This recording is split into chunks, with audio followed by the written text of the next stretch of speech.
Thank you so much for joining me in another episode of Total Drama Hunger Games. Sorry it's been a while, but here we are back with another episode. If you have not seen the first episodes, please make sure to do so now. Thank you very much. We are seeing the surviving and remaining players of this game all fighting for a chance to win, and here is the sad memory wall of the 10 people we have lost. Now, as the sun rises for morning, it's actually a decent time with Courtney and Gwen, because Courtney is actually frying up some eggs right now, and Gwen waking up to that. She's a little bit confused where Courtney even found that, but there was actually just a fridge downstairs, had some eggs in it, and she's cooking 2 big omelets for the both of them. So she gets both of them a plate, and she serves. It's delicious. She even has herbs and seasoning. The kitchen has some good stuff for a prison, low-key. This must have been the Paddington prison. They even had marmalade. Now, even though some are having probably a pretty good time, there's others who are just spending their morning with a plan, but they are so scared to pull it off. As you may be aware, at the end of last episode, Cody, thanks to you guys, received a sponsor, which was a bomb. And he has a plan with it, but he's afraid he might gotta sacrifice himself, but that isn't part of the plan, but he's afraid that might how it goes down. He's scared. But I don't think there's one person here who's not scared. Well, maybe except her, because she loves this. She's enthralled, bruh. Alright, obviously, since this lot is at the cornucopia, they're eating good. I mean, they got Spam, they got Reese's, they got everything they could want to eat, but at the same time, they are dressed to go murk. A couple of them, there was only like a suit of armor, or like bulletproof armor, should I say, but instead of one person getting it all, they like kind of split it. So Scott has the helmet, Ryan has the boots, Scary Girl has like the chest plate, and Ennui wanted the gauntlets just because he thought they looked cool and he painted them black. Scary Girl and Ennui are trying to very much convince them that they just can't stay here. They have to go hunt to end this game. And Ryan and Scott understands that, but they also don't understand like the more people they murk, the closer they get to having to betray each other. So why not just like let everyone do it for themselves? And Scary Girl's like, that's stupid. Are you stupid? That just means one of them will have enough time to like raid us or something. That's dumb. Are you stupid? And this kind of pisses Scott off low-key, but Ryan's like, it does make sense. I just want to go back home to Stephanie. This some bull. And she's like, are you stupid? You think you're going home? You dumb bitch. There's not a pool. There's not even a house. But they are on their way to go murk. They all have their signature weapons. Scott got his baseball bat with nails in it. Ennui got a scythe. Scary Girl got her arm blade thing. And Ryan just has a war axe. And Sean is kind of hiding under like a whole bunch of sand with his eyes barely peeking out. Even a couple of like leaves and stuff on him. And he's just watching them like go past. And he is so scared. And at one point, Ryan almost even like steps on his like back. But he barely missed it. And they go into the city. Hey, MK, Bowie, y'all better watch out, man. Courtney and Gwen are just now finishing their breakfast, and Courtney looks a little bit nervous, and she quickly starts like gathering her belongings and stuff, and Gwen is raising an eyebrow. She's like, hey,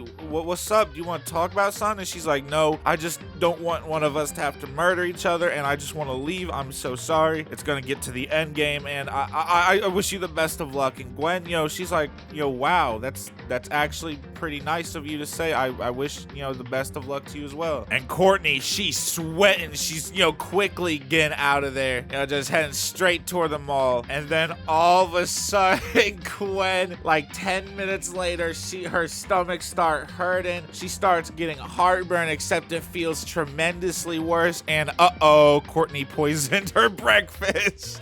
I'm so sorry, Gwen. Courtney did you dirty. Courtney did you so dirty, Gwen. I can't believe that. And with a cannon going off, this wakes Kelly and Taylor up. I made the wrong images. They both wake up and they get scared, but they're like, okay, we're both here. Nothing, we're all right. And both of them are honestly amazed they have been able to hide out in this cruise ship for this long without anyone coming here, because honestly, it's great. There's a whole bunch of snacks. There's a lot of refreshments. She's sunbathing and she has anything she wants really in terms of like keto diet and all of that. And there's a bar just for Kelly, a whole bunch of different wines and margaritas to mix yourself. And though they're scared of what's to happen, they're just trying to take the edge off right now. They're honestly having a good time, the two of them. Well, I don't know about good, but put an asterisk to it. The cannon also does wake DJ and Dawn up. They kind of just look at each other and they're extremely nervous. They don't want to play this game. They don't want to be here. They don't want to murk anyone, even if it's like each other. But they know they need food, so they like start heading down to like the cafeteria area, and they do have like cereal and stuff where it has the brand logo, but you know for a fact it's not the brand logo. All right, all four of them are like searching in the city because they,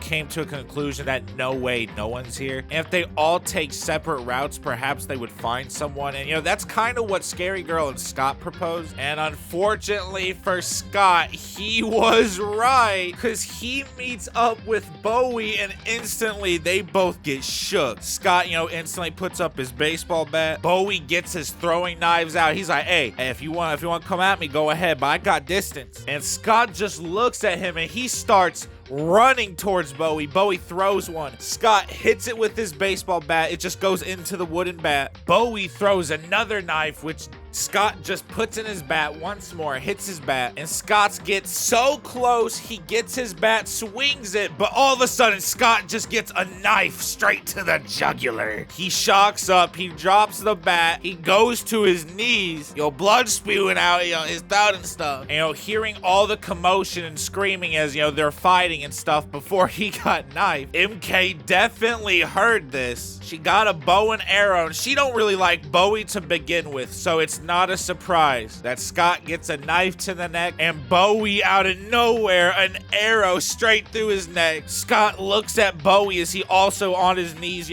struggling with his neck, and Scott almost wants to laugh because that's what he's dealing with right now. MK goes up, she takes the arrow, she needs as much ammo as she can. That definitely doesn't help Bowie's situation. Scott knows not to take the knife out, but he also knows he's just kind of done for. He looks at MK and he kind of crawls and he does stand and he just kind of walks away into the forest. Scary Girl sees like Scott bleeding, going to the forest. She yells for them, but not to go after Scott, but to follow the blood trail of who attacked him. And needless to say, I won't describe how, but it's horrifically horrible how MK gets jumped right here. They all use their weapons, RIP MK. She was able to shoot an arrow into Ryan's knee though, and that did piss him off. Probably why there's an arm on the ground. Not his though, not any of theirs, but he does have an axe. And trust me, everyone is hearing these cannon shots. They are afraid. They decide it's probably for the best they go deeper into the ship. That way they don't get murked or anything off